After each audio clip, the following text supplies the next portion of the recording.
Assalamualaikum warahmatullahi wabarakatuh.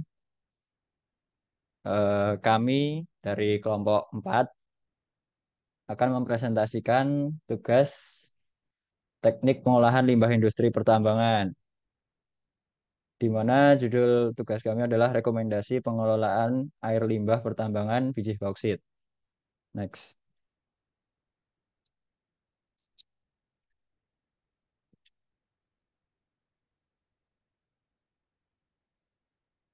Nah, untuk anggota kelompok kami di sini ada Lola Ardelia dengan NIM 05, Haris Pradiptananda NIM 10, Cahya Fitri Rahayu NIM 34, Muhammad Paskasar NIM 41, Kaila Aisyah NIM 76, Muhammad Bayu Al-Ghifari NIM 87, dan Andika Sila Abimanyu NIM 125.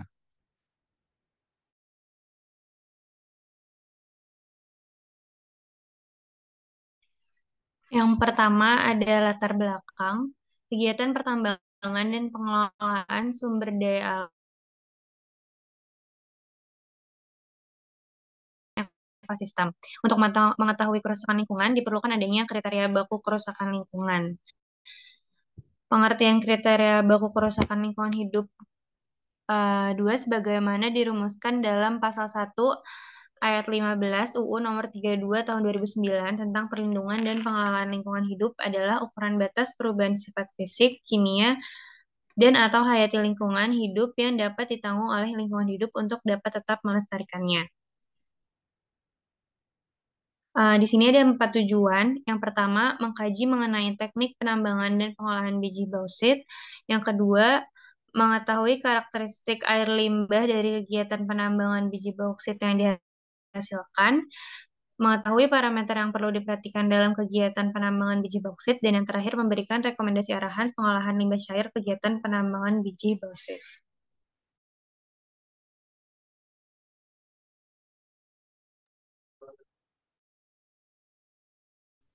Dalam bahasan kali ini kita mengkaji mengenai pengolahan biji bauksit, jenis air limbah, karakteristik air limbah, dan juga rekomendasi pengolahan limbah. Lanjut,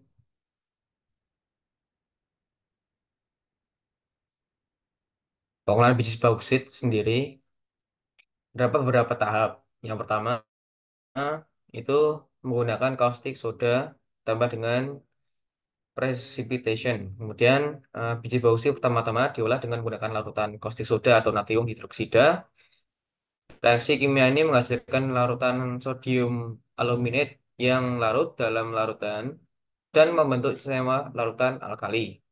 Pada saat yang bersamaan, kontaminan lain dalam biji seperti besi dapat bereaksi dengan dan terhadapkan sebagai padatan yang tidak larut atau namanya adalah presipitasi. Proses ini bertujuan untuk menghilangkan kontaminan yang tidak diinginkan dari biji bauksit. Kemudian yang kedua, penambahan caustic soda ditambah dengan presipitasi pada ore stockpile. Ini melibatkan penambahan lebih lanjut dari larutan caustic soda dan juga proses pengendapan pada stockpile biji bauksit sebelumnya. Ini juga memastikan bahwa eh, biji yang disimpan juga mengalami perlakuan kimia yang sama untuk mengurangi kadar kontaminan yang tidak diinginkan. Kemudian penambahan aluminium hidroksida. Pada tahap ini, aluminium hidroksida ditambahkan ke larutan natrium aluminate yang dihasilkan sebelumnya. Aluminium hidroksida merupakan senyawa padat yang terbentuk sebagai reaksi kimia antara natrium aluminate dan air. Ini bertujuan untuk meningkatkan kemurnian dan proses. Maksudnya. Kemudian processing, drying, and grinding. Aluminium hidroksida terbentuk kemudian diolah lebih lanjut dengan melakukan pengeringan atau drying dan penggilingan atau grinding. Proses ini bertujuan untuk mengubah aluminium hidroksida menjadi serbuk halus yang dapat diolah lebih lanjut. Kemudian ada calcination. Serbuk aluminium hidroksida yang telah dihasilkan kemudian dijalani proses calcination. Proses ini melibatkan pemanasan material dalam suhu yang tinggi untuk menghilangkan air dan mengubahnya menjadi aluminium oksida. Reaksi ini umumnya menghasilkan gas air dan senyawa padat yang lebih murni. Kemudian ada penambahan aluminium oxide. Hasil dari calcination, yaitu aluminium oksida, dapat dalam proses untuk meningkatkan kemurnian dan kualitas bahan. Kemudian ada processing grinding. Serbuk aluminium oksida yang dihasilkan diolah lebih lanjut dengan melakukan proses penggilingan. Hal ini bertujuan untuk mendapatkan ukuran partikel yang diinginkan dan meningkatkan homogenitas material. Kemudian yang terakhir ada tahap chemical grade alumina. Tahap terakhir merupakan perumunan yang lebih lanjut dan penyesuaian kualitas produk menjadi chemical grade alumina. Proses ini dapat melibatkan serangkaian reaksi kimia dan pemisahan untuk memastikan bahwa alumina yang dihasilkan memenuhi standar kualitas yang ditetapkan untuk penggunaan kimia tertentu, seperti industri katalis, elektronik, atau produksi aluminium yang tinggi. Tuh. Proses pemurnian ini juga dapat mencakup metode seperti pengendapan, filtrasi, dan pemisahan berbagai kontaminasi yang lain. Next.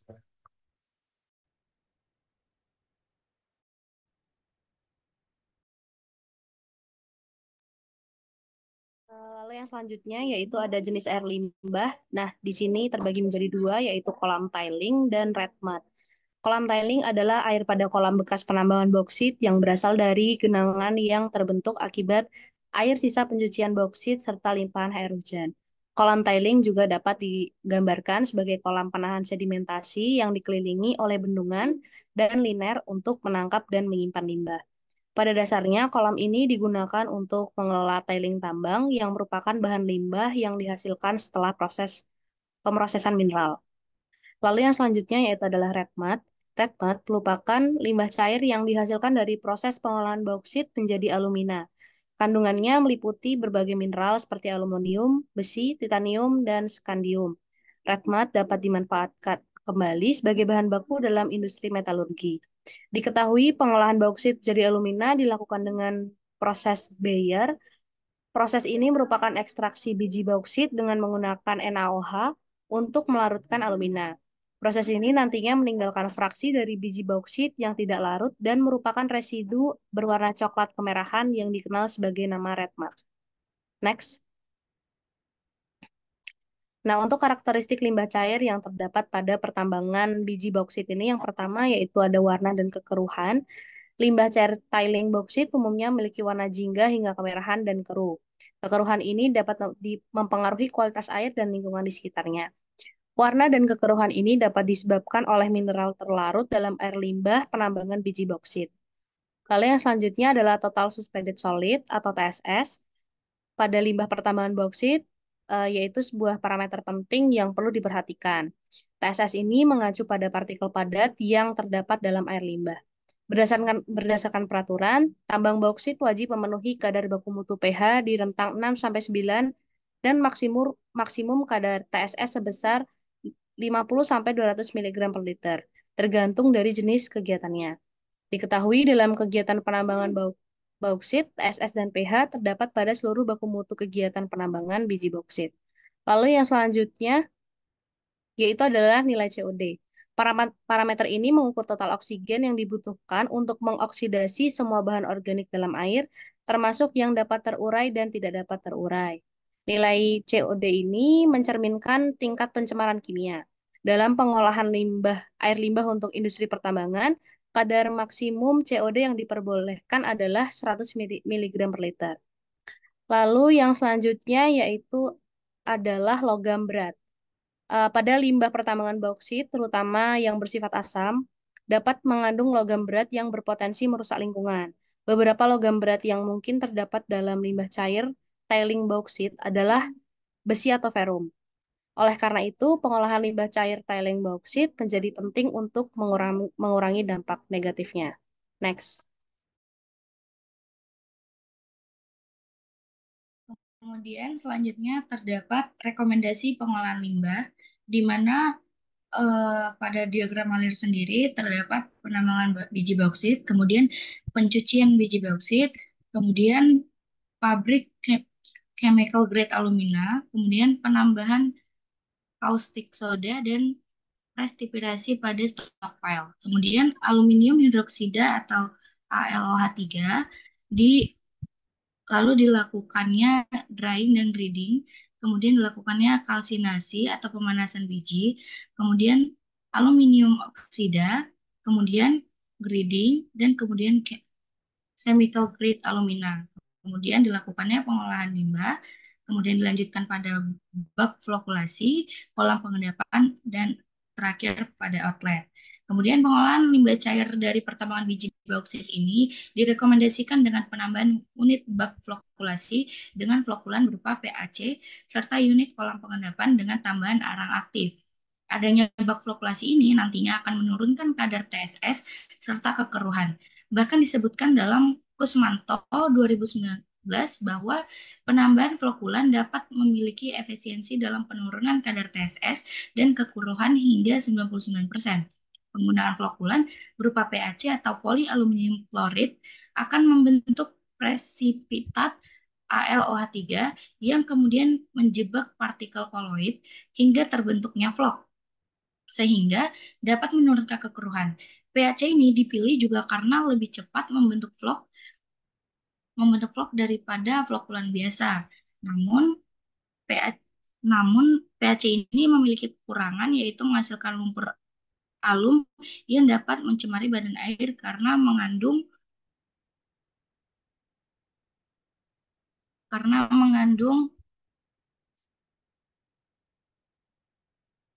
berbagai kontaminan.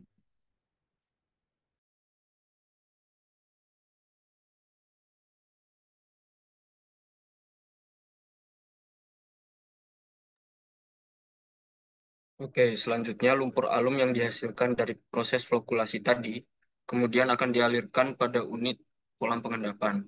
Unit kolam pengendapan ini akan ditambahi dengan arang aktif sebagai adsorben yang membantu menurunkan kadar TSS serta menetralkan pH.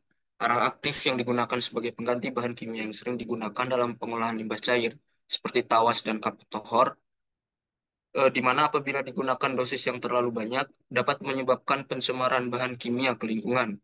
Sedangkan penggunaan arang aktif yang berlebihan tidak memiliki dampak negatif karena hanya melepaskan unsur karbon yang dapat didaur ulang dengan siklus karbon. Untuk menjaga agar kolam pengendapan ini dapat bekerja dengan baik dan efisien, maka perlu dilakukan perawatan berupa pembersihan material dan lumpur yang mengendap. Pembersihan dilakukan dengan cara menguruk material endapan yang terdapat di dasar kolam.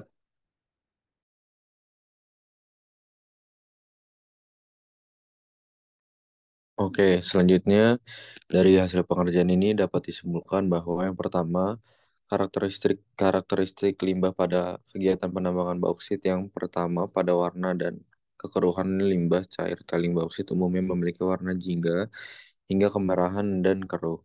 Kemudian tambang bauksit wajib memenuhi kadar baku mutu pH di rentang 6-9 dan maksimum kadar TSS sebesar 50-200 mg per liter, tergantung pada jenis kegiatannya. Lalu dalam pengelolaan air limbah, untuk industri pertambangan, kadar maksimum COD yang diperbolehkan adalah 100 mg per liter, dan beberapa logam berat yang mungkin terdapat dalam limbah cair tailing bauksit adalah besi atau Fe dan lainnya.